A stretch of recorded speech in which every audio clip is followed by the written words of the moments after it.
Assalamualaikum warahmatullahi wabarakatuh. Alhamdulillah wassalatu wassalamu ala Rasulillah wa ba'd. Kaifa halukum ya tullabi al-kiram?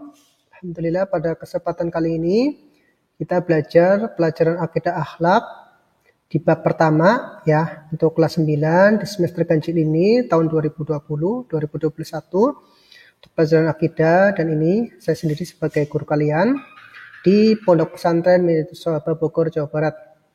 Di bab 1 ini kita akan belajar tentang iman kepada kitab-kitab Allah, dan mohon bukunya juga diperhatikan ya, buku yang dibagi oleh pihak Ma'had.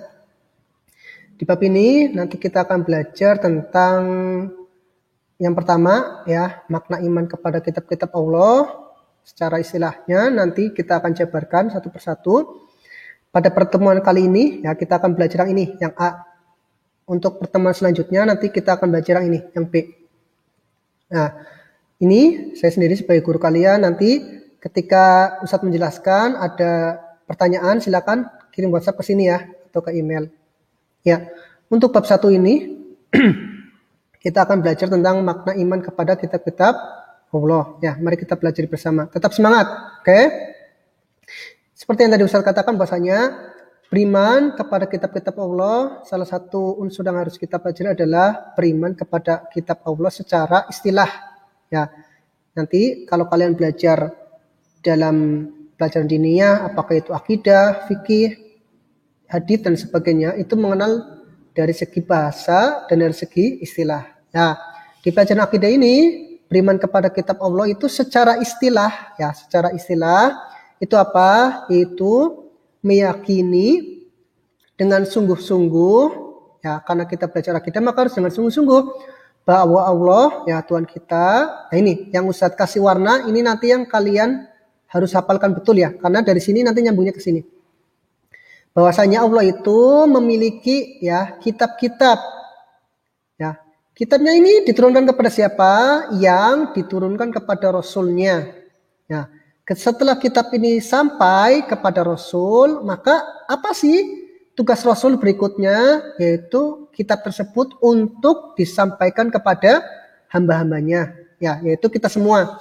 Jadi misalkan nanti Nabi Musa, ya, kitabnya Taurat, gitu, diturunkan kepada Nabi Musa, disampaikan kepada hamba-hambanya yaitu Bani Israel. Begitu pula kitab Al-Quran diturunkan kepada siapa? Rasulullah. Disampaikan kepada siapa? Yaitu kepada umat Islam dari zaman sahabat, tabi'in sampai kita hari ini ya, pada tahun 2020.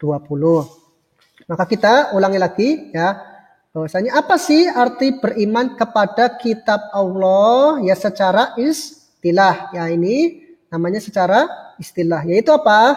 Meyakini dengan sungguh-sungguh ya, tidak boleh ragu-ragu bahwasanya Allah Tuhan kita ini memiliki apa? Memiliki kitab-kitab yang diturunkan ya. Kitab ini diturunkan kepada siapa? Kepada Rasulnya. Ya, nanti yang punya kitab itu mulai dari Nabi Musa, ya, Daud, Isa dan Nabi Muhammad SAW. Ya, ketika Rasul-Rasul tersebut sudah mendapatkan Al-Quran, sudah mendapatkan kitab dari Allah Subhanahu Wa Taala itu, kemudian tugasnya apa? Untuk disampaikan kepada hambanya. Ya, jadi yang Ustadz warnai merah ini, ini harap untuk diperhatikan sungguh-sungguh karena agar mudah untuk menghafalnya. Ini namanya beriman kepada kitab Allah secara istilah. Kemudian jika ada pertanyaan, apakah Allah itu berbicara? Nah, seperti itu. Ya, bisa jadi kita ditanya oleh guru, ditanya oleh teman, ditanya oleh saudara dan sebagainya. Ketika ada pertanyaan ini, apa kita jawab? Ya, kita meyakini bahwa Allah itu berbicara. Ya, kita meyakini bahwa Allah itu berbicara. Nah, kitab Allah itu mulai dari Taurat, Zabur, ya, Injil, Al-Quran itu kalamullah. Ya, jadi kitab-kitab Allah ini kalamullah. Bahwasanya Zabur adalah kalamullah. Ya, Taurat adalah kalamullah, Injil juga kalamullah. Nah, kalamullah itu apa? Bahwasanya firman Allah, yaitu perkataan Allah. Ya, jadi Al-Quran ya kalamullah, Al-Quran juga firman Allah. Taurat itu kalamullah, Taurat itu juga firman Allah. Maksudnya firman Allah itu apa? Pembicaraan Allah. Jadi Allah mengajak berbicara kepada makhluknya. Maka bahwasanya kita katakan bahwasanya Allah itu benar-benar berbicara dengan kalamnya, dengan firman-Nya, yaitu dengan pembicaraannya. Jadi Allah itu mengajak bicara kepada kita semua. Ketika Allah Subhanahu wa taala menurunkan Al-Qur'an, berarti Allah itu berbicara. Berbicara kepada siapa? Kepada kita semua, kepada makhluk Allah Subhanahu wa taala. Ya, bahwasanya jika ada pertanyaan, apakah Allah itu berbicara? Kita katakan iya, Allah itu berbicara dengan kalamnya. Namun ya, di sini harus diperhatikan, akan tetapi Allah berbicara tidak seperti bicaranya makhluk. Ya, kalau kita bicaranya, ya tahu sendirilah, ketika teman itu berbicara kita perhatikan, oh itu bicaranya teman. Ketika guru berbicara kita perhatikan, oh bicaranya guru seperti itu ya. Jadi Allah itu berbicara tetapi tidak seperti bicaranya makhluk ya. Yang diwarnai merah ini harus perhatikan, melainkan sesuai dengan keagungan dan kebesarannya. Kita ulangi lagi, jika ada pertanyaan, apakah Allah itu berbicara? Kita jawab iya, Allah itu berbicara. Namun bicaranya Allah itu tidak seperti bicaranya makhluk, melainkan sesuai dengan keagungan dan kebesarannya. Nah, untuk mempermudah kalian dalam memahami bab ini ya, bahwasanya ada kaidah besar, yaitu apa? Jangan sekali-sekali samakan sifat yang Allah punya ya dengan sifat manusia. Ya, jangan sekali-kali kita samakan, walaupun secara kata-kata sama. Ya, misal Allah berbicara, manusia juga berbicara, secara kata-kata sama, berbicara. Allah berbicara, manusia juga berbicara. Namun ya, kaifiatnya itu cara ya, tata caranya. Tata caranya Allah berbicara ya sangat jauh berbeda dengan bicaranya manusia. Kalau kita kan melihat guru berbicara, oh kita tahu berbicaranya guru seperti itu ya. Ketika kita melihat teman berbicara, oh kita juga tahu bahwasanya teman berbicara seperti itu ya. Nah, seperti itu. Nah, itu tata caranya berbicara makhluk. Tapi tata cara berbicaranya Allah itu kita tidak tahu. Ya, besarnya Allah, fisiknya Allah, tata caranya seperti apa kita tidak tahu. Kita hanya meyakini bahwasanya Allah itu berbicara. Dengan Allah berbicara itu, kemudian Allah pun menurunkan wahyunya dalam bentuk kitab-kitabnya. Kitabnya Allah ada Taurat, Zabur, Injil, Al-Quran. Kemudian pelajaran terakhir di hari ini, ya pada kesempatan kali ini, setelah kita tahu bahwasanya Allah itu berbicara dan Allah menurunkan kitab-kitabnya, ya Taurat, Zabur, Injil, Al-Quran.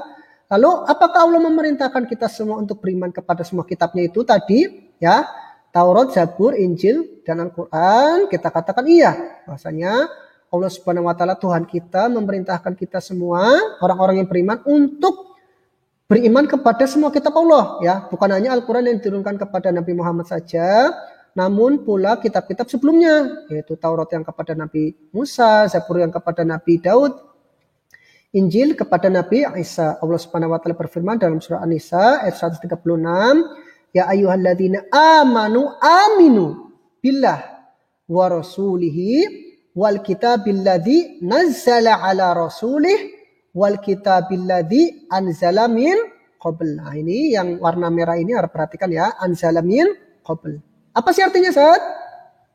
Ya ayyuhalladzina amanu, ya wahai orang-orang yang beriman, kita semua. Ya, kita semua insyaallah orang-orang yang beriman. Aminu, orang beriman ya, alladzina amanu disuruh aminu. Disuruh tetap beriman. Nah, kita sebagai orang beriman disuruh tetap beriman kepada siapa? Billah, kepada Allah, ya. Wa rasulihi, dan rasulnya, yaitu Nabi Muhammad sallallahu alaihi wasallam. Nah, bukan hanya beriman kepada rasulnya dan kitabnya saja, Nabi Muhammad sallallahu alaihi wasallam dan kitabnya Al-Qur'an, juga kita harus beriman kepada apa lagi?